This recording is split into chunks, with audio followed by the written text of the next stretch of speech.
Hello, dear friends. How are you? I am fine, and today we are going to discuss this chapter. Let's start.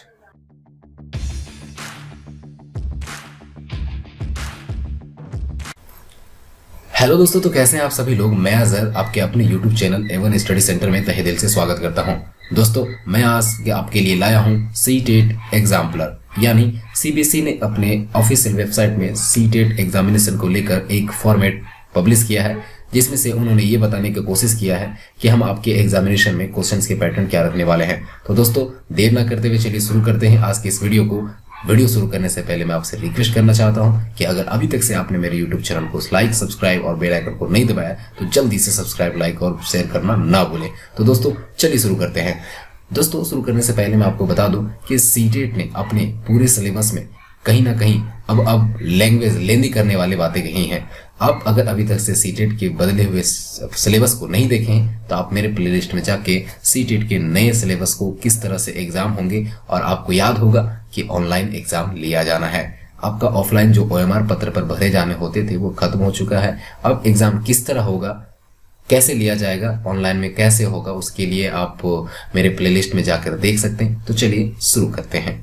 दोस्तों, हम पहले questions की बात करेंगे CDP का, और वो पेपर 1 की बात करेंगे। तो सीटेट ने अपने पेपर 1 के पहले पार्ट में यानी CDP में एक पहला क्वेश्चन दिया। इन्होंने कहा है कि ड्यूरिंग अ टास्क, एक काम करने के दौरान साइना खुद से बातें कर रही है। साइना इज टॉकिंग हरसेल्फ, है ना, अबाउट वेज, उन तरीकों के बारे में, है ना। She can proceed on the task, जो काम कर रही है उस टास्क में, वो जो काम कर रही है ना, उस काम को लेकर वो खुद से बातें कर रही है साइना, है ना। अगर ले वाइगोस्की का आपने पढ़ा है, इसको पढ़ना एकदम जरूरी है ना। तो इनकी इस ले वाइगोस्की के बारे में मैंने वीडियो बनाया है, आप वीडियो में जाकर वाइगोस्की के बारे में, कोलबर्ग के बारे में, पियाजे के बारे में आप देख ले। ठीक है दोस्तों, तो चलिए, साइना खुद से बातें कर रही है, तो कहने का मतलब है कि ले वाइगोस्की के अनुसार लैंग्वेज एंड थॉट की मतलब जो प्राइवेट स्पीच है उसका कौन सा किसकी ओर संकेत करता है।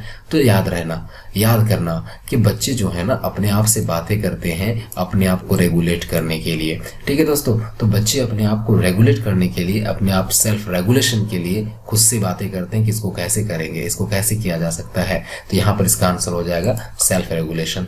कहीं ना कहीं सीटेट देखिए क्वेश्चनों को बड़ा लेंदी कर रहा है ना। डायरेक्ट उन्होंने ये नहीं पूछा कि बच्चे अपने आप से बात करते हैं तो सेल्फ रेगुलेशन कहते हैं, ये कहते हैं, लेकिन उन्होंने कहा कि साइना एक लड़की है, वो कुछ टास्क कर रही है, और टास्क करने के दौरान वो अपने से बातें कर रही हैं, और बात करते करते ये अकॉर्डिंग जो ले वाइगोस्की की बात करें तो लैंग्वेज एंड थॉट का किस प्राइवेट स्पीच को किसकी ओर संकेत करता है, तो आपका आंसर हो जाएगा सेल्फ रेगुलेशन। ठीक है, दूसरे क्वेश्चन की बात करें तो दूसरा क्वेश्चन कहता है ए चाइल्ड आर्गूज, एक बच्चा कहता है that no person should steal a drug from chemist shop, है ना, किसी आदमी को ना केमिस्ट शॉप से ड्रग यानी दवा चुराना नहीं चाहिए। उसने कहा कि even if it is so save a human life because she will be caught and sent to jail and she does so, है ना। अब जब अगर ऐसा करेगा ना तो उसको पकड़ के जेल भेज दिया जाएगा। कहीं ना कहीं बच्चे पनिशमेंट से डर रहा है ना, और वो पनिशमेंट से डर के क्या सही काम को करना चाह रहा है कि हमको चोरी नहीं करना चाहिए, है ना।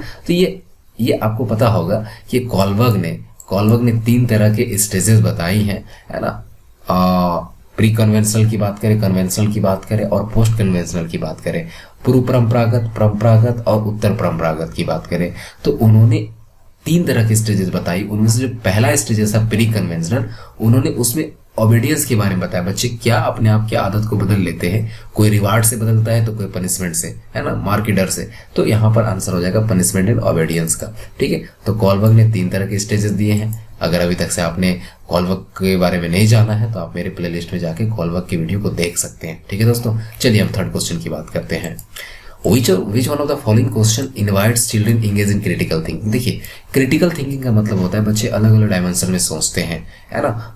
जैसे एक एग्जांपल दे दीजिए, जैसे कि एक आप इतिहास पढ़े होंगे, उसमें टूटी हुई जंजीर होता है, तो एक छोटे से बच्चे को आप दे देंगे, बता बेटा ये क्या है, तो बोलेगा ये तो टूटा हुआ जंजीर है। लेकिन जैसे जैसे बच्चा बड़े हो जाते हैं, है ना, एडोलेसेंस की तरफ जाने लगते हैं, तो उसके अंदर डाइवर्जेंट थिंकिंग आता है। उसको देखकर वो उसके बारे में बताएगा, नहीं, टूटी हुई जंजीर का मतलब होता है कि ये आज़ादी की ओर संकेत कर रहा है। तो वो बच्चे के अंदर क्रिटिकल थिंकिंग आ गया, वो अलग अलग डायमेंशन में सोचने लगे। तो इसको कहते हैं कि क्वेश्चन कहता है कि विच of the following question invites, कौन सा ऑप्शन जो है ना, विच of the following question invites children engage in critical thinking, critical thinking की ओर बढ़ावा कौन दे रहा है। तो सबसे पहले अगर हम किसी बच्चे को सवाल ये कर दे कि do you know this answer, क्या आप जानते हो आंसर, तो या तो बोलेगा जानते हैं या तो नहीं बोलेगा, तो सोचेगा नहीं वो ज्यादा, है ना। दूसरे क्वेश्चन के what is the right answer of this question, वही क्वेश्चन पूछ दिया वो कि क्या इसका आंसर तुम जानते हो, तो बोलेगा नहीं।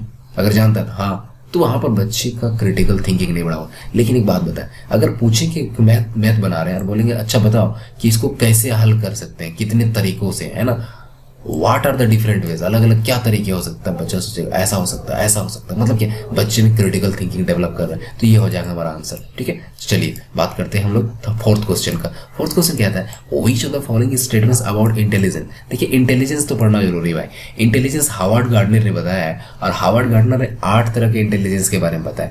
उसमें से उन्होंने स्पेशल इंटेलिजेंस के बारे में बताया है, कॉग्निटिव इंटेलिजेंस के बारे में बताया, बहुत सारे इंटेलिजेंस के बारे में बताया। और उन्होंने कहा है कि मल्टी डायमेंशनल इंटेलिजेंस के बारे में बताया।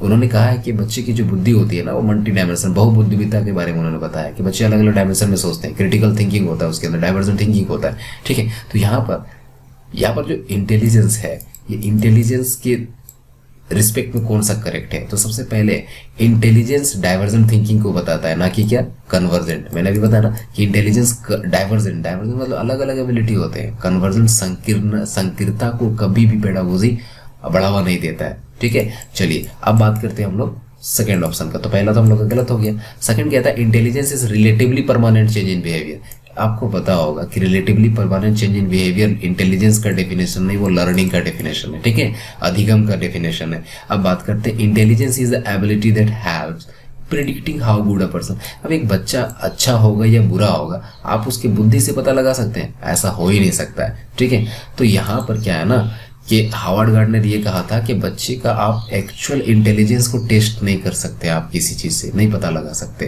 है ना। बच्चे कहाँ तक सोच सकते हैं, एक्चुअल की बात कर रहा हूँ, है ना। तो यहाँ पर कहता है प्रिडिक्ट कर सकते हैं, ये तो गलत बात है। ठीक है, चलिए तो इसका आंसर हो जाएगा आपका डी क्या कहता है, देखिए intelligence is a multi dimensional. मैंने कहा ना बहुत बुद्धिमत्ता, बहुत सारे क्षेत्रों को दिखाता है। हाँ, ये several abilities do not इंटरली measurable, इसको नहीं मापा जा सकता है सर इंटेलिजेंस टेस्ट से। ठीक है, चलिए नेक्स्ट क्वेश्चन की बात करते हैं। नेक्स्ट क्वेश्चन कहता है कि रिपीटेडली, लगातार अगर बच्चे को आप एंगेज कर देते हो ऐसे अधिगम क्रियाकलापों में जहां पर आप पनिशमेंट को अवॉइड कर रहे हो और लगातार उसको रिवार्ड देते जा रहे हो, नहीं मैं बहुत अच्छा टीचर हूँ, है ना, बच्चे को पनिशमेंट से अवॉइड कर रहा हूँ। आप पनिशमेंट 2 तरीके से दे सकते हैं, एक नेगेटिव पनिशमेंट होता है, एक पॉजिटिव पनिशमेंट की तरह। नेगेटिव पनिशमेंट में आप स्टिक लो और बच्चे को मारने लगो, तो ये तो इंक्लूसिव एजुकेशन, ये एनसीएफ 2009 तो नहीं कहता, है ना। तो कहने का मतलब क्या है कि आप पनिशमेंट बच्चे को दो, लेकिन नेगेटिव पनिशमेंट मत दो, उसको पॉजिटिव पनिशमेंट दो, जिससे बच्चे में क्या आ जाए, मोटिवेशन आ जाए, है ना। तो कि जैसे जो बच्चे नहीं बनाएंगे हम उनसे रुके सुखे है, मतलब हम उनसे बातें नहीं करेंगे। कहने का मतलब क्या कि बच्चे को लगेगा सर हमारे से नाराज हो गए, तो ये पॉजिटिव पनिशमेंट हो गया। और वहां पर बच्चे को स्टिक से मार दीजिएगा। अब देखिए एक नेगेटिव यहाँ पर बात कर रहा है कि आप बच्चे को पनिशमेंट छोड़कर आप रोज उसको क्या कर रहे हैं, रिवार्ड दे रहे हैं। तो कहीं ना कहीं बच्चे की जो क्यूरियोसिटी होगी ना उस काम को करने में, है ना, वो डिक्रीज कर जाएगा। क्या कर जाएगा, डिक्रीज कर जाएगा। ठीक है दोस्तों, तो यहाँ पर बच्चे को लगातार हम लोग को रिवार्ड नहीं देना है, और रिवार्ड देने से, लगातार रिवार्ड देने से क्या हो जाएगा, उसकी क्यूरियोसिटी जो होगा, नेचुरल इंटरेस्ट जो होगा वो खत्म हो जाएगा। ठीक है, चलिए अब बात करते हैं नेक्स्ट क्वेश्चन का। नेक्स्ट क्वेश्चन कहता है कि एक टीचर है ना, वो ऑब्जर्व कर रही विनोद को, है ना, वो इंगेज था, किसमें इंगेज था, एक मॉडल बनाने में। ठीक है, the model was replica of the city of Mirzapur, है ना, मतलब एकदम मिर्जापुर के जैसा वो एक मॉडल बना रहा था। और विनोद जो था, है ना, had built a new monorail transport, है ना, system with plaster of Paris. Plaster of Paris जो होता है CaSO4 ½ उसका मदद करके उन्होंने एक ट्रांसपोर्ट सिस्टम बना दिया। ठीक है, तो कहीं ना कहीं ये किसकी बता रहा है, किसकी ओर बता रहा है, ये हार्वर्ड गार्डनर का स्पेशियल इंटेलिजेंस के बारे में, यानी स्थानिक बुद्धिमत्ता के बारे में ये बता रहा है कि बच्चे को स्थान का ज्ञान है। हाँ, रेप्लिका ऑफ सिटी मिर्जापुर ऐसे था, है कि नहीं, तो उसको बना रहा है। ट्रांसपोर्ट, मतलब उसको स्थान के बारे में ज्ञान है। तो ये आ जाएगा किसमें, स्पेशियल इंटेलिजेंस में। ठीक है दोस्तों, अब देखिए जो लास्ट पेपर 1 का जो लास्ट क्वेश्चन दिया हुआ वो क्या कहता है कि कंस्ट्रक्टिविज्म को कौन बताता है। कंस्ट्रक्टिविज्म का मतलब होता है बच्चों संरचनावाद, और संरचनावाद का मतलब होता है कि बच्चे जब अपनी नॉलेज खुद बनाते हो, When a child build up their knowledge by own, है ना, जब बच्चे अपनी नॉलेज को खुद बिल्डअप करने लगे, कंस्ट्रक्ट करने लगे, तो उसको कंस्ट्रक्टिविज्म कहते हैं, संरचनावाद कहते हैं। ठीक है, तो संरचनावादी कौन कौन है? पियाजे ने कहा है कि बच्चा एक लिटिल साइंटिस्ट की तरह होता है। ठीक है, वाइगोस्की ने कहा है कि बच्चे सामाजिक लोगों से अंतःक्रिया करके एक दूसरे को सीखते हैं। ठीक है, उसका मॉरल डेवलपमेंट होता है, सोशल डेवलपमेंट होता है। तो कहने का मतलब कि कंस्ट्रक्टिविज्म के अंदर कंस्ट्रक्टिविस्ट के विज्म के बारे में बताने वाले पियाजे हो गए, ब्रूनर हो गए, वाइगोस्की हो गए, है ना, इन्होंने कंस्ट्रक्टिविस्ट को, है ना, बढ़ावा दिया है। ठीक है, अब देखिए कंस्ट्रक्टिविज्म का मैंने बताया आपको कि इसका मतलब होता है कि बच्चे अपने नॉलेज खुद बनाते हो। अब देखिए यहाँ इंडिविजुअल का मतलब बच्चे की बारे में बात कर रहा है। एक्टिवली बिल्डअप नॉलेज, एक्टिवली मतलब बच्चे अपने ज्ञान सक्रिय रूप से बना रहे हैं, तो सही बात है। ठीक है, पेडागोजी कहता है ना, इंक्लूसिव एजुकेशन कहता है कि बच्चे को एक्टिव रखें आप और वो अपना नॉलेज खुद बनाए। तो ये तो कंस्ट्रक्टिविज्म कहता है। अब देखिए information exist within the construct of our mind, सही बात है। यहाँ कहता है कि information exist within the constructs of our minds, यानी हमारे ब्रेन के अंदर जो नॉलेज है, इंफॉर्मेशन है, वही तो हमारे माइंड को कंस्ट्रक्ट करते हैं। ठीक है, ये जो बिहेवियर के बारे में बोल दिया ना, behaviour reinforce the inner learning, तो ये गलत बात है। ठीक है, तो बिहेवियर लर्निंग को नहीं आप मोटिवेट कर सकता है। Learning is a socially meditated process. ठीक है, तो लर्निंग एक सामाजिक, ये वाइगोस्की का कहना है ना। मैंने कहा था ना अभी कि कंस्ट्रक्टिविस्ट के बारे में वाइगोस्की आते हैं, तो वाइगोस्की का कहना है कि सोशली रूप से आप मेडिटेटेड हो सकते हैं, है ना। तो यहाँ पर आपका आंसर हो जाएगा 1 सही है, 2 सही है, 4 सही है, यानी आपका ऑप्शन नंबर डी सही होगा। ठीक है, अब देखते हैं हम लोग मैथ में। मैथ का पहला क्वेश्चन कहता है कि in a division sum the divisor is 5 times quotient, ठीक है, and twice the remainder. Remainder कितना दिया हुआ है? 5। अब कहता है डिविडेंड कितना होगा। आपको पता होगा कि जब आप डिवाइड करते हो, ऐसे करके डिवाइड करते हो, ठीक है, तो यहाँ वाले को भाज्य बोलते हैं। क्या कहते हैं? भाज्य कहा जाता है, यानी उसको कहा जाता है डिविडेंड, और डिविडेंड कहा जाता है। क्या कहा जाता है? डिविडेंड कहा जाता है। ठीक है, और डिविडेंड को हम लोग डिवाइड करते हैं डिविजर से। किससे डिवाइड करते हैं? डिविजर से। ठीक है दोस्तों, और यहाँ हमारा बच जाता है क्वोशिएंट और नीचे बच जाता है रिमाइंडर। ठीक है, तो देखिए इसको हम लोग अगर बात करें, इसको यूक्लिड ने क्या कहा था कि जो डिविडेंड होगा यानी जो भाज्य होगा वो भाजक यानी बी, है ना, और क्वोशिएंट क्या? क्यू। दोनों के मल्टीपल और रिमाइंडर का सम के बराबर होता है। आप लोग क्लास 10 में पढ़े होंगे कि भाज्य बराबर भाजक गुनी भागफल प्लस शेषफल। ठीक है, अब कहता क्या? देखिए डिविजर, डिविजर का मतलब जिससे डिवाइड कर रही है, ये 5 टाइम्स है। किससे? क्वोशिएंट से, और क्वोशिएंट से, एंड ट्वाइस द रिमाइंडर। तो कौन? डिविजर की बात कर रहा है। पहले यहाँ पर खड़े हो जाए। डिविजर 5 टाइम्स है क्वोशिएंट से, और ट्वाइस है किससे? रिमाइंडर से। तो रिमाइंडर हमारा कितना है? 5। ठीक है, तो रिमाइंडर का क्या है? 5 टाइम्स है डिविजर, तो ये कितना हो जाएगा? डिविजर 10 हो जाएगा। और कहता है क्वोशिएंट से, देखिए क्वोशिएंट से कितना टाइम्स है? 5 टाइम्स। तो 5 टाइम्स कम होगा ना, यानी 1/5 इंटू कर दो, तो 5 से डिवाइड कर दो, तो कितना हो जाएगा? 2। ठीक है, तो आप बोलिए यहाँ पर इंटू करेंगे और यहाँ प्लस करेंगे, तो हमारे पास क्या आ गया? 10 इंटू 2 प्लस 5।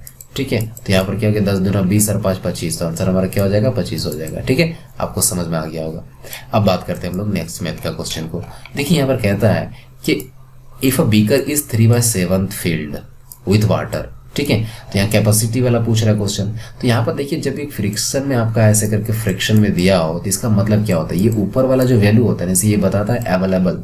अवेलेबल मतलब जो मौजूद है, यानी आपके पास कितना मौजूद है अभी। ठीक है, और ये टोटल कैपेसिटी बताता है। क्या बताता है? टोटल कैपेसिटी, कि उस बर्तन का कैपेसिटी टोटल कितना है। तो हम लोग मानेंगे टोटल कैपेसिटी 7 था, उसमें से अवेलेबल कितना है जी? अवेलेबल कितना है? 3। तो अब बताइए, अब कहता है कि another 16 litre of water is needed to fill the beaker. तो खाली कितना होगा? इतना भरा हुआ है ना, तो खाली कितना होगा? 4 भाग खाली होगा, है ना। तो यहाँ पर कहता है कि उसको कितना से भरा जाता है? 16 लीटर से। तो जो खाली है वही ना भरा जाएगा, तो कितना लीटर भरा जाएगा? इस 3 तो ये भरा हुआ है, तो बचा कितना? 4 लीटर। 4 लीटर में भरेंगे कितना? 16। तो 1 बराबर कितना हो जाएगा, 4 चौका 16, यानी कितना आ जाएगा 4। तो टोटल कितना हो जाएगा, 1 बराबर आ गया 4, तो टोटल हो जाएगा 7 चौका 28। तो आपका आंसर क्या हो जाएगा, 28 हो जाएगा। ठीक है, तो आपका ऑप्शन नंबर सी। चलिए बात करते हैं नेक्स्ट क्वेश्चन का। अब देखिए यहाँ पर क्वेश्चन कह रहा है आपका अप्रोक्सीमेशन जो है यहाँ पर, जहाँ पर अनुमान हम लोग लगाते हैं नंबर में। तो आपको पहले बता दें कि कोई भी अगर आप नंबर डिवाइड करते हो, जैसे 4 2 3 आ गया, अगर एक नंबर है 4 5 8, तो यहाँ देखिएगा इसको अप्रोक्सीमेशन का नियम क्या होता है कि पॉइंट के बाद अगर ये 50 से ज़्यादा होगा, है ना, तो उसको इस नंबर को यहाँ पर हम लोग एक बढ़ा देते हैं। तो यहाँ देखिए पॉइंट के बाद ये 23 है ना, 23 है, तो ये 50 से ज़्यादा नहीं, तो हम इसको अप्रोक्स में क्या मानेंगे, 4 मानेंगे। लेकिन ये जो 4.58 लिखा हुआ ये 50 से ज़्यादा है, अब इसको हम लोग 4 नहीं क्या लिखेंगे, 5। तो अप्रोक्सीमेशन मेरा हो गया 4 × क्या 5। ठीक है दोस्तों, तो इसी तरह से हम लोग यहाँ क्या करेंगे, इस क्वेश्चन को जरा गौर से देखिए। सबसे पहले लिखा हुआ 7.1, तो देखो 7.1 का मतलब होता है यहाँ 10, तो ये 50 से ज़्यादा है क्या 10, नहीं, तो इसको हम लोग 7 मानेंगे। ठीक है, और ये 3.85, देखिए 85 को देखिए 85, ये 50 से ज़्यादा है, तो ये 3 को हम लोग 3 नहीं क्या लिखेंगे, एक ज़्यादा बढ़ा के 4 लिखेंगे। 9.09 ये 50 से ज़्यादा नहीं, तो इसको 9 ही मानेंगे, तो हमारा आंसर हो जाएगा क्या, बी। ठीक है, चलिए बात करते हैं नेक्स्ट क्वेश्चन का। हमारा नेक्स्ट क्वेश्चन है कि एक चाइल्ड जो है 2 नंबर को ऐसे सब्स्टिट्यूट कर रहा है। देखिए यहाँ लिखा हुआ 83, उसमें से सब्स्टिट्यूट कर रहा है 27 को। देखिए इन्होंने क्या किया है कि 7 में से 3 घटा दिया। ठीक है, 3 में से 7 घटाना चाहिए था, तो यहाँ पर हम लोग यहाँ से कैरी करते, तो बच्चे को क्या नहीं पता है, घटाना तो पता है ना कि 7 में से अगर हम घटाएंगे सब्सट्रैक्ट करेंगे 3 तो 4 बचेगा, उसको पता है। लेकिन 3 में से 7 को घटाएंगे ये नहीं पता चल रहा उसको, कहीं ना कहीं उसको प्लेस वैल्यू नहीं पता है। क्या नहीं पता है, घटाना आ रहा है लेकिन उसको क्या नहीं पता है, प्लेस वैल्यू नहीं पता है। ठीक है दोस्तों, तो चलिए यहाँ आंसर क्या हो जाएगा कि बच्चे को मिसकंसेप्ट है, यानी उसको गलत ज्ञान है किसके बारे में, प्लेस वैल्यू के बारे में, है ना। सब्सट्रैक्शन के दौरान सब्सट्रैक्शन प्रोसेस में उसको प्लेस वैल्यू नहीं पता है। ठीक है, उसके बारे में कॉन्सेप्ट मिसकंसेप्ट है, ये नीचे से ऊपर घटा रहे, है ना, या ऊपर से नीचे घटा दिया। 8 में से 2 घटाया 6 कर दिया, और 7 में से 3 घटा के 4 कर दिया। ठीक है, तो उसको कहीं ना कहीं प्लेस वैल्यू का मिसकंसेप्शन है। ठीक है, चलिए अब बात करते हैं कि यहाँ पर 4 फिगर्स आपको दिए हुए। देखिए given below are 4 figures with line A B, एक लाइन ए बी है जो पास कर रहा है उसी से कोई फिगर है, 4 फिगर्स हैं, उन फिगर से ही वो ए बी लाइन पास कर रहा है। तो आपको बताना है यहाँ पर सिमेट्री। ठीक है, तो सिमेट्री से आपको क्वेश्चन पूछे ही जाएंगे। बच्चों देखिए सिमेट्री का मतलब क्या होता है, मान लीजिए एक स्क्वायर है। ठीक है, अब हम इसको बीचों बीच से ऐसे काट दें, तो इसका मतलब क्या है कि इसको अगर इधर से मोड़े और इधर से फोल्ड करें तो एक दूसरे को ओवरलैप करके ऐसे बना लेगा। तो आप कितनी तरीके से ऐसे कर सकते हो, जैसे मान लीजिए अब ऐसे करके आप ऐसे इसको काटोगे, तो इसको ऐसे कर लो और ऐसे करो, तो ये कैसे बन जाएगा, इस तरह से एक हमारा फिगर बन जाएगा, पूरा ओवरलैप कर जाएगा। लेकिन किसमें, स्क्वायर में। लेकिन यही अगर हम लोग रेक्टेंगल ले लेंगे, तो एक बात बताइए, यहाँ से अगर हम सब्सट्रैक्ट करें, है ना, यहाँ से अगर मोड़े, इसको ऐसे मोड़े इधर मोड़े, तो ये तो हो जाएगा। ठीक है, समझ रहे हो, ऐसे भी करेंगे तो हो जाएगा, तो 2 सिमेट्री होगा इसका। लेकिन अगर बोलोगे कि नहीं यहाँ से लेके यहाँ तक करेंगे, तो इसको जब मोड़ोगे ना, तो ये वाला पार्ट हो जाएगा इधर निकल जाएगा, कुछ पार्ट इधर निकल जाएगा, है ना, तो ये नहीं मुड़ेगा। जैसे पहली बात तो मुड़ जाएगा ऐसे करके मान लो, लेकिन यहाँ पर क्या होगा ना, ये ऊपर वाला पार्ट जो होगा ये इधर भी निकल जाएगा हमारा, है ना, ऐसे करके निकल जाएगा, तो ये हमारा सिमेट्री नहीं होगा। तो यहाँ पर रेक्टेंगल में फॉलो नहीं करेगा, रेक्टेंगल में 2 सिमेट्री होंगे, है ना, और स्क्वायर में देखिए, अगर स्क्वायर की बात करें तो स्क्वायर में कितना, 1 2, ऐसे भी करेंगे 3 और ये 4, तो 4 तरह के सिमेट्री हो सकते हैं। ठीक है, सर्कल में इन्फिनिटी होगा सिमेट्री। तो यहाँ पर बात करते हैं हम लोग कि 4 फिगर्स में कौन कौन सिमेट्री। सबसे पहले बात कीजिए थे कि अभी रेक्टेंगल वाला बोल देती तो होगा नहीं, है ना, तो ये रेक्टेंगल वाला पहले काटिए। ये देखिए अगर इस पार्ट को हम यहाँ से करते हैं और ऐसे मोड़ते हैं, तो जाहिर सी बात सही में ये हो जाएगा, ऐसे आएगा और ये इस तरह से मुड़ जाएगा, यानी ये सिमेट्री होगा। तो भी दूसरा सही है और तीसरा सही है, तो होगा नहीं। तो यहाँ पर आपका क्या हो जाएगा, 2 और 3। ठीक है, चलिए बात करते हैं। अब नेक्स्ट क्वेश्चन कहते हैं रमेश जो है वो ट्रेवलिंग कर रहा है। ठीक है, ट्रेवलिंग कर रहा है एक ट्रेन से, कहाँ से, मैसूर से वो जा रहा है शिमोगा। ठीक है, वो मैसूर से निकलता है कितना बजे, 17:40 में। ठीक है, और ये जो 17 बोल रहा है क्योंकि 24 घंटा वाला गाड़ी भाई, ट्रेन वाला, है ना। चलिए वो निकला कितना में, 17:40 में, 17:40 में वो निकल गया, गाड़ी से निकल गई ट्रेन। अब देखिए यहाँ पर वो पहुंचता कितना बजे, 12:05 20 मिनट में। कितना पहुंचता है? 12:20 में। ये 00 का मतलब होता है पक्का पक्की वो 12 बजे पहुंचा हुआ है, ठीक है। अब देखिए यहाँ इसको हम लोग अभी नहीं देखेंगे। हम यहाँ क्या करेंगे कि इस तरह से अगर क्वेश्चन पूछे जाएंगे तो सबसे पहले हम लोग देखिए 24 घंटा, 24 घंटे की घड़ी की बात कर रहे हैं तो 24 घंटे में पहले होता कितना है, तो 24 घंटा कैसे लिख सकते हैं हम लोग? 23 घंटा 23:60। अरे 24 घंटा हुआ ना, 24 घंटा हुआ ना, इधर 23 घंटा हो गया, 60 मिनट लिख दिया। 60 मिनट का मतलब क्या? 1 घंटा, यानी 24 घंटा कैसे लिख सकते हैं? अब इसको घटा दीजिए, ये घटाने से क्या मिलेगा? यहाँ 60 में से अगर 40 घटाएंगे कितना बचेगा? 20, और यहाँ 23 में से 6 घटाएंगे 17 घटाएंगे कितना बचेगा? 6। तो ये इतना टाइम लगा उसको पहुंचने में, लेकिन वो कितना बजे पहुंचा? देखो यहाँ 20 मिनट और लगा उसको, तो यहाँ पर 20 मिनट ऐड कर दो तो यहाँ कितना हो जाएगा? 6 बज के कितना हो जाएगा? 40 मिनट। तो आपका आंसर हो जाएगा 6 घंटा 40 मिनट, यानी उसको 6 घंटा 40 मिनट लगा, ठीक है, ठीक है। चलो आई होप आपको समझ में आ रहा होगा। अब देखिए फिर सिमेट्री के बारे में पूछ दिया कि सिमेट्री सर्कल के एक्सेस की बात करें तो इसमें कितने एक्सेस है? 1 2 3 4 5 6, ठीक है। तो इसका आंसर क्या हो जाएगा? 6, ठीक। अब आते हैं हम लोग नेक्स्ट क्वेश्चन में। देखिए यहाँ पर एक असेसमेंट है। In an assessment conducted by class 4 teachers Mrs Parul class 4 की टीचर है और वो एक असेसमेंट है ना, आकलन कंडक्ट करवाती है। A majority of her students identified 1/7 as being greater than 1/3, है ना। Which of the following exercise should be Mrs. Parul conduct that address the है ना misconception। यहाँ देखिए कहने का मतलब है कि आप एक टीचर है जिसका नाम क्या है? परुल, और परुल क्या कर रही है कि वो असेसमेंट कंडक्ट करवा रही है, ठीक है, और कहती है कि ए majority of her students identified, है ना, बच्चों की जो ज्यादा संख्या पाई गई है 1/7 है, एज बीइंग ग्रेटर देन 1/3। तो 1/7 जो है 1/3 से बड़ा है। विच ऑफ द फॉलोइंग एक्सरसाइज, कौन सा एक्सरसाइज मिसेस पारुल जो कंडक्ट करवा रही है उसको एक मिसकंसेप्शन आपको एड्रेस करेगा? तो देखिए सबसे पहले ask a student to pick 1 block of 7 given block another student to pick 1 block from 3, है ना, as other students comment in this bigger fraction. तो देखिए गलत बात बता दी उन्होंने। क्या कहा कि एक स्टूडेंट को उन्होंने पिक करने को कहा, एक ब्लॉक उठा लीजिए, एक लकड़ी का कोई टुकड़ा उठा लीजिए, फ्रॉम 7, 7 में से एक उठा लीजिए, ठीक है, given blocks and another student to pick 1 block from 3 given block. कहता है कि 7 ब्लॉक है उसमें से एक उठा लीजिए और 3 ब्लॉक है उसमें से आप क्या कर लीजिए? 1 उठा लीजिए। तो इसी को कहते हैं 1/7 और 1/3। ये तो गलत बात है, ठीक है, कोई दिक्कत है? चलिए अब कहता है ड्रॉ इक्वल सर्कल्स, है ना, उसको सर्कल्स इक्वल सर्कल ड्रॉ करने के लिए कह रहा है, ठीक है।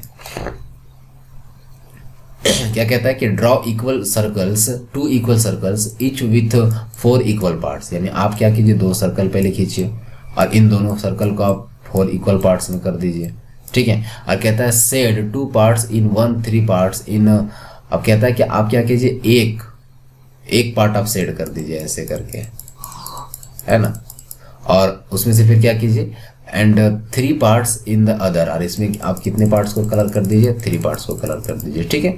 Ask the student which is bigger fraction to which of the compare fractions equal. तो यहाँ पर कहता है ना कि यहाँ से बच्चे को थोड़ी ना पता चलेगा कौन बड़ा कौन छोटा, यहाँ से भी नहीं पता चलेगा, है ना।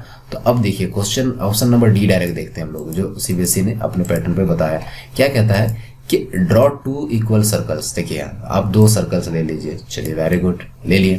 कहता है कि ask student to divide 1 circle into 5 equal parts. उसको 5 बराबर भागों में बांटने बोलिए, ठीक है। ऐसे करके 1 हो गया, 2 हो गया, 3 हो गया और ये 4 5 हो गया, 5 पार्ट हो गए, ठीक है। 5 equal parts and other 8 equal parts. और उसको कितने भागों में बांटिए? 8 इक्वल पार्ट में बांटिए, यानी 4 ऐसे खींच देते हैं ना, 8 हो जाएंगे, है कि नहीं, 8 हो गए इक्वल पार्ट्स, ठीक है। अब कहता है ask them part of which circle is bigger. यानी बताइए कि सभी दोनों सर्कल में सबसे ज्यादा भाग में कौन बटा? तो ये बटा, ठीक है। तो यहां से हम लोग बात कर सकते हैं कि कौन ज्यादा कौन कम है, तो ये आंसर सही है, ठीक है। चलिए हम बात करते हैं नेक्स्ट में। You have given different task, ठीक है। You have given 3 different task to 3 groups in your classroom. आपको दिए गए हैं 3 अलग अलग काम और आपके 3 ग्रुप्स क्लासरूम में बांटे गए हैं। ग्रुप 1 क्या कहता है, compare the given figures and find out which occupies more area, ठीक है। Calculate the perimeter of the given steps using ruler. Find out how many steps can along the sides of classroom by wall. है ना। और कहता है on the basis of which these groups most likely be created, है ना, most likely be created. ठीक है, तो यहाँ पर क्या है ना कि यह क्वेश्चन में कह रहा है कि इन बेसिस पे आप क्या कह सकते हो, on what basis have these groups most likely been created, है ना।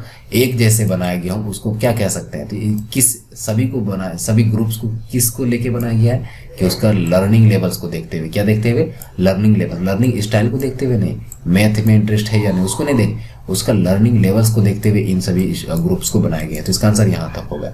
ठीक है दोस्तों, अब इन्वायरमेंट की बात करें तो इन्वायरमेंट में डायरेक्शन वाला तो आ जाता है भाई। देखिए कहता है कि with respect to location Delhi in which direction Gandhinagar, है ना, capital of Gujarat, and Patna capital of Bihar located respectively. अब देखिए कहीं ना कहीं मैप वाला तो क्वेश्चन आ रहा है, आपको मैप माइंड में रखना होगा। जैसे मान लीजिए ऐसे होता है ना, ये नॉर्थ होता है, ये साउथ होता है, इधर ईस्ट होता है और इधर क्या होता है, वेस्ट होता है। तो आपको पता होना चाहिए कि इंडिया में इधर इधर कौन कौन से हैं, इधर गुजरात हो गया, इधर बिहार झारखंड बंगाल हो गया, ठीक है, इधर श्रीलंका वाले पार्ट में इधर आपका तिरुवनंतपुरम हो गया। तो इस तरह से आपको स्टेट पता हो जाए, मध्य प्रदेश बीचों बीच में है, तो आपको पता होना चाहिए कि कौन सा स्टेट कहाँ पर है। ठीक है, तो यहाँ पर आपको क्वेश्चन पूछा गया।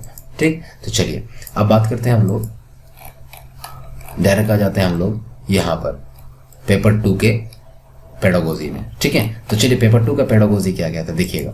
सबसे पहले कहता है Noor forgot bring her tiffin to school and ask Tania to share her tiffin। तो देखिए जब बच्चे यहाँ पर, ये क्वेश्चन तो एकदम फेवरेट है सीबीएसई का, कि बच्चा भूल गया टिफिन लाने और वो तानिया को कहती है कि कल हम तुमको दिए थे ना, तुम हमको भी याद दो, है कि नहीं। तो यहाँ पर लॉरेंस कॉलबर्ग के अनुसार क्या है, ये एक्सचेंज आ गया, ये कन्वेंशनल में आता है, कन्वेंशनल, है ना। कन्वेंशनल का मतलब परंपरागत जो होता है उसमें से बच्चे क्या करते हैं कि सोशली इंटरेक्ट होते हैं और बच्चे एक्सचेंज का प्रॉपर्टी उसके अंदर आ जाता है। ठीक है, यानी हम तुमको दिए थे तो तुम भी हमको दो। तो यहाँ पर क्या है ना कि नूर अपना टिफिन भूल जाती है और वो तानिया से कहती है कि अपना टिफिन दो ना, you should share your tiffin me today because I shared my yesterday, मैंने तुमको कल दिया था ना। तो अगर कॉलबर्ग के अनुसार बात करें तो मॉरल डेवलपमेंट का नूर्स स्टेटमेंट किसको रिप्रेजेंट करता है, कौन सा किस चीज को रिप्रेजेंट कर रहा है, तो सबसे पहले एक्सचेंज करने का। ठीक है, उसके बाद क्या ओरिएंटेशन किस में आ जाएगा, कन्वेंशनल में। ठीक है, कौन सा स्टेज में आएगा, कन्वेंशनल में। ठीक है, तो यहाँ तक बातें समझ में आ गई होगी। चलिए बात करते हैं हम लोग नेक्स्ट क्वेश्चन पर। तो हमारा नेक्स्ट क्वेश्चन कहता है ड्राइंग इम्प्लीकेशंस फ्रॉम पियाजे थ्योरी ऑफ कॉग्निटिव डेवलपमेंट। आपको पता होगा पियाजे कॉग्निटिव थ्योरी में क्या कहा था कि बच्चे वास्तविकता के स्वरूप के जानने के लिए, है ना, बच्चे के मैच्योरिटी और उसके बिहेवियर, है ना, उसका अनुभव जो एक्सपीरियंस होता है, उन दोनों का इंटरेक्शन बहुत जरूरी है। तो पियाजे की कॉग्निटिव थ्योरी के अनुसार, है ना, कौन सा इम्प्लीकेशन एक टीचर को, है ना, 6 से 8 साल के बच्चों को क्लासरूम में लगाना चाहिए। तो सबसे पहले क्या है ना कि बच्चे जो यहाँ 6 से 8 साल तक का बात कर रहे हैं ना, तो यहाँ ना कहीं ये पियाजे ने जो बताए थे स्टेजेज, सबसे पहले सेंसरी मोटर स्टेजेस के बारे में बताया, फिर उन्होंने क्या बताया, ऑपरेशनल, प्री ऑपरेशनल, फिर ऑपरेशनल और फिर फॉर्मल के बारे में बताया। तो जो ऑपरेशनल है ना वो 6 से 8 तक है ना, तो 6 से 8 तक कहीं ना कहीं बच्चे लॉजिकल हो जाते हैं। बच्चे क्या हो जाते हैं, लॉजिकल हो जाते हैं, प्रॉब्लम सॉल्विंग आ जाता है उनके अंदर। ठीक है, तो यहाँ पर क्या कहते हैं कि कौन सा रिप्रेजेंट कर रहा है, तो present problem and require logical. देखिए लॉजिकल और एनालिटिकल थिंकिंग बच्चे के अंदर आ जाता है। ठीक है, चलिए अब बात करते हैं हम लोग नेक्स्ट क्वेश्चन में। कहता है कि एक स्टूडेंट है, ये आपके क्लासरूम में ये चीज बच्चे में देखने को मिलता है। एक स्टूडेंट है अपने क्लासरूम में ये चीजें दिखाता है। क्या दिखाता है, एनेक्सिटी अराउंड रीडिंग, पढ़ने के दौरान बड़ा ही उत्सुक रहता है। ठीक है, difficulty in recognising words and letter, letter और वर्ड को पकड़ने बड़ा मुश्किल होता है उसको। पुअर वोकैबुलरी स्किल्स, यानी उसका वर्ड पावर कम है। डिफिकल्टी विद अंडरस्टैंडिंग और रिमेम्बरिंग, तो ये बच्चे की कहीं ना कहीं डिसेबिलिटी को बता रहा है, यानी बच्चे में लर्निंग डिसेबिलिटी है। ठीक है, देखने उखने में नहीं है ना, इसको कहा जाता है लर्निंग डिस। अधिगम में क्या है, उसको परेशानी है। ठीक, चलिए क्वेश्चन नंबर 4 कहता है कि एज पर हार्वर्ड गार्डनर, मैंने कहा था ना कि हार्वर्ड गार्डनर ने मल्टीपल इंटेलिजेंस के बारे में बताया है ना, और उन्होंने मल्टीपल इंटेलिजेंस के अनुसार how the intelligence of a person with the following characteristics be characterised. ठीक है, तो याद रखना कि यहाँ पर कहता है कि हार्वर्ड गार्डनर के मल्टीपल इंटेलिजेंस के अनुसार how would the intelligence of a person with the following characteristics be categorise, कैसे हम उसको कैटेगराइज कर सकते हैं, बांट सकते हैं, है ना। तो इसका आंसर सिंपल सा देखिए, सबसे पहले इसके कैरेक्टरिस्टिक्स दिया हुआ है। क्या कैरेक्टरिस्टिक्स दिया हुआ है, पहले पढ़ लें। क्या कहता है, ability to detect and respond appropriately to the moods, है ना, टेम्परेंट, है ना, टेम्परमेंट्स और मोटिवेशन एंड। तो यहाँ पर क्या कहने का मतलब क्या है कि बच्चे का है ना ability to detect to response, है ना, किस तरह से वो अपने आप के मूड को रिस्पॉन्ड कर रहा है। जैसे बात करें, सुनो ना जरा, तो ऐसे करोगे, बोलो ना क्या बोलते हैं, इसका मतलब क्या है, वो आपको रिस्पॉन्ड बड़ा गजब एग्रेसिवली दे रहा है, तो इसका मतलब उसका रिस्पॉन्ड करने का मूड क्या है, टेम्परामेंट्स क्या, उसका मानसिक लेवल कैसा है, उसका मोटिवेशंस कैसे हैं। तो ये हम लोग एक दूसरे से इंटरेक्ट करके निकाल सकते हैं, ठीक है। तो कहीं ना कहीं यहाँ पर दो तरह के इंटेलिजेंस होते हैं। उसका एक बात करें कि इंटरपर्सनल और एक होता है इंटरपर्सनल। इंटरपर्सनल होता है जो खुद से बात करता है, जैसे खुद से बात करेगा, ठीक है। लेकिन जो इंटरपर्सनल होगा, यहाँ पर दो व्यक्ति या दो से ज्यादा लोग आपस में, है ना, एक दूसरे से कांटेक्ट में आते हैं, तब उसके एबिलिटी को पता चलता है। तो यहाँ पर कहीं ना कहीं एक व्यक्ति का दूसरे व्यक्ति के संपर्क में आने की बात कर रहा है, तो यहाँ पर इंटरपर्सनल हो जाएगा, ठीक है। कोई दिक्कत है नहीं। चलिए अब बात करते हैं हम लोग नेक्स्ट क्वेश्चन पर। नेक्स्ट क्वेश्चन क्या कहता है कि which of these an example of extrinsic, है ना, देखिए एक्सट्रिंसिक मोटिवेशन, दो तरह का मोटिवेशन होता है, एक होता है इंट्रिंसिक मोटिवेशन और एक होता है एक्सट्रिंसिक मोटिवेशन। इंट्रिंसिक मोटिवेशन जो अंदरूनी रूप से बच्चा मोटिवेट होता है और वो काफी देर तक रहता है, लेकिन एक्सट्रिंसिक मोटिवेशन आपको रिवार्ड वगैरह दे दिए तो बच्चे को एक्सट्रिंसिक मोटिवेशन होगा। तो आपको कौन सा एक एक्सट्रिंसिक मोटिवेशन का एग्जाम्पल, तो सिंपल से बात करना है कि आपको ऑप्शन पढ़ने से पता चल जाएगा कि किससे बच्चा अंदर रूप से, है ना, वो मोटिवेट होगा। तो चलिए क्या कहता है पहला option, I enjoy completing my homework because it is so much fun. बहुत मजेदार है, ये अंदर से नहीं होगा, वो मजे लेने के काम करेगा वो, ठीक है, उसमें मजे लेने के लिए काम करेगा। बी नंबर कहता है कि आई लर्न सो मच, मैं बहुत सीखता हूँ, है ना, मैं बहुत जानता हूँ। When I completed my homework, है ना, मैं बहुत जानता हूँ, क्यों, क्योंकि मैं अपना कंप्लीटेड होमवर्क कंप्लीट करता हूँ। गलत बात है, यहाँ पर ये एक्सट्रिंसिक मोटिवेशन है ही नहीं, है ना। तो यहाँ पर देखिए वो फन एंजॉय कर रहा है, तो अंदर से है ना, और वो होमवर्क पूरा कर रहा है ना, और वो फिर अंदर की बात किया कि मैं बहुत जानता हूँ, सो मच, ठीक है। तो ये भी इंट्रिंसिक हो गया। आई complete my homework because it makes understand concept, देखिए कॉन्सेप्ट समझेगा तो कहीं ना कहीं बेटर तरीके से समझने की बात करें, तो यहाँ पर इंट्रिंसिक हो गया। यही जो है I do my homework because my teacher gives marks for assignment, ठीक है। तो मार्क्स क्या आ गया, एक्सट्रिंसिक आ गया। रिवार्ड देना, मार्क्स देना, ग्रेड देना, सभी के सभी किस में आ जाते हैं, एक्सट्रिंसिक मोटिवेशन में आएगा। तो मोटिवेशन से लेके मैं एक वीडियो बना दूंगा, ठीक है। तो चलिए बात करते हैं, which of the following statements made by 4 different teachers is most appropriate about the use of diagnostic assessment। देखिए निदानात्मक जो आकलन होता है, निदानात्मक आकलन की बात करें तो निदानात्मक आकलन का मतलब क्या होता है ना, कि बच्चे के प्रॉब्लम को देखकर, है ना, उसके पहले किस तरह से था उसको देखते हुए उसको पढ़ाना, है ना, उसकी समस्याओं का पता लगाना, ठीक है, और उसको उसी रूप से पढ़ाना, ये निदानात्मक असेसमेंट होता है, डायग्नोस्टिक असेसमेंट का काम होता है। तो यहाँ से एक वर्ड से हम लोग को पता चल जा रहा है कि सबसे मोस्ट अप्रोप्रिएट डायग्नोस्टिक के बारे में कौन बताता है। सबसे पहला ऑप्शन देखिए, मिस्टर सिन्हा कहते हैं I am going to conduct diagnostic assessment, मैं जा रहा हूँ डायग्नोस्टिक असेसमेंट करवाने, to find out which concept taught in the previous year have the student master, है ना। तो सही बात है, यही वाला सही हो गया कि मैं जा रहा हूँ डायग्नोस्टिक असेसमेंट करूंगा कि बच्चों को कौन सा प्रीवियस ईयर में कौन सा सबसे उसमें महारत हासिल है। तो कहीं ना कहीं वो बच्चे के कॉग्निटिव लेवल को देखने की बात कर रहा है। अगर हम दूसरी बात करें, जैसे फरीन की बात करें, तो कहती है कि मैं जा रहा हूँ डायग्नोस्टिक असेसमेंट कर रहा है, फाइंड आउट क्या करने में, what topics student would be most interested in learning today. तो देखिए डायग्नोस्टिक असेसमेंट पहले की बात करता है, प्रेजेंट की बात नहीं करता है कि अभी क्या कैसा जान रहा है वो, ठीक है, एंड ऑफ द ईयर में क्या होगा, नहीं। डायग्नोस्टिक टेस्ट पास्ट की बात करता है, फ्यूचर की भी बात नहीं करता है, ठीक है। हम लोग पोर्टफोलियो वगैरह पढ़ेंगे तो पोर्टफोलियो वगैरह जो होता है ये सब बच्चे की निदानात्मक असेसमेंट के एक तरीके हैं। अब चलिए बात करते हैं क्वेश्चन नंबर 7। तो क्वेश्चन नंबर 7 कहता है कि Simi's mother saw that Simi की माँ उसको देखती है कि Simi had completed a very tough assignment after devoting a dedicated time to an hour to encourage this good study habit. Simi's mother gave her beautiful pen. अब देखिए यहाँ कह रहे हैं कि बच्चे की माँ जो थी, सिमी की माँ थी, उसको देखी कि ये तो बड़ा टफ ऐसा जो इसका असाइनमेंट था उसको कंप्लीट कर दिया। तो अब उसकी माँ चाहती है ना कि इसको इनकरेज करे, इस गुड स्टडी हैबिट यानी अच्छा पढ़ने की हैबिट को गुड करने के लिए, उसको मोटिवेट करने के लिए उसे एक ब्यूटीफुल पेन देती है, खूबसूरत सा कलम देती है। Which one of the following psychological principle. तो यहाँ पर रेनफोर्समेंट की बात हो रहा है, पुनर्बलन की बात हो रहा है, ठीक है। बच्चे को टोकन टोकन तो पहले चलता था, पहले टोकन चलता था, है ना, कि जब जेल में कोई जेल वगैरह में रहता था तो जब वो अच्छे काम करने लगता तो उसको टोकन दिया जाता था। जब अच्छे ज़्यादा टोकन जमा हो जाते तो कहता हाँ ये अब सुधरने लायक है, इसको बाहर कर दिया जाए। तो पहले ये जेल वगैरह में चलता था टोकन वगैरह, लेकिन यहाँ पर बच्चे को रेनफोर्समेंट की बात किया जा रहा है, यानी उसको पुनर्बलन किया जा रहा है, ठीक है दोस्तों। उसके बाद और भी मैथ के हैं, इसका पीडीएफ मैं अपने लिंक में दे दूंगा, आप वहां से जाकर डाउनलोड कर सकते हैं, है ना। यहाँ पर रिमाइंडर थ्योरम से पूछा गया, कहीं ना कहीं रिमाइंडर थ्योरम आपको पढ़ना होगा। अब देखिए और भी है, आप इसको देख लें।